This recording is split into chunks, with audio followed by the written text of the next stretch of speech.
Hi mga palangga, today is Thursday, sabda na pod na ako ang adlaw diri sa akong gamay nga tindahan. Karon ra gyud ko naka-video og balik. 2 days man gud ko walay kauban maong maglisod ko og video kay duha ra mi sa ako ang bugoy diri. Preparing is struggling gyud kaayo kay ako ang bugoy magsigig sinamo. Pero kaluoy sa Ginoo kay nakasurvive pud baya mi. Pila pud lagi ka ayaw saka diha ang akong nabuhian sa isa ka adlaw. As you can see, kay nag-prepare na mi sa mo ang mga baligya. Pagkahuman sa recess, kay ang akuan na pong bugoy ang ako ang gi-prepare. Kuan na siyang giilisan, kay akuan na pud ni siyang ihatod karon dito sa elementary school, kay mag-visitor na pud mi for today's video. Sa una, wala na ko ni siya ginapasuotan og sapatos, kay gikan mi diri sa tindahan, rekta naman mi dito sa elementary school. Pero sa 2 days na mo sige balik-balik sa eskwelahan, napansin na ako nga iyahag yung ibilin ang iyahang tsinelas sa gawa sa classroom.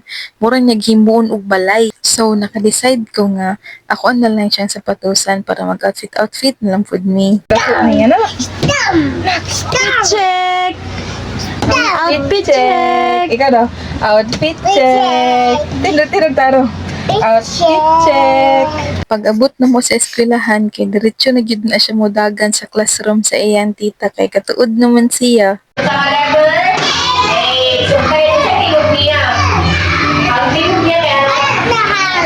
Hard? Hard. Pag-abot pud na anak niya diri kay moupod jud na nga dulaan ang iyang pangitaon ka ng mga shapes.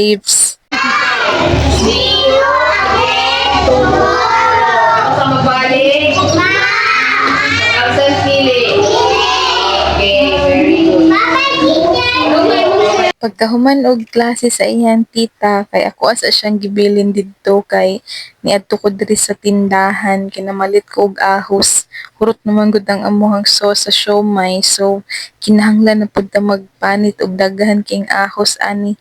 1 kilong ahos para sa siomai. Mao gyud na siya ang routine sa mga nagabaligyag siomai. Unya pagbalik na ko diri sa classroom kay nakita na ko nga nag-apil-apil siya diri og color diri sa estudyante sa iyang tita.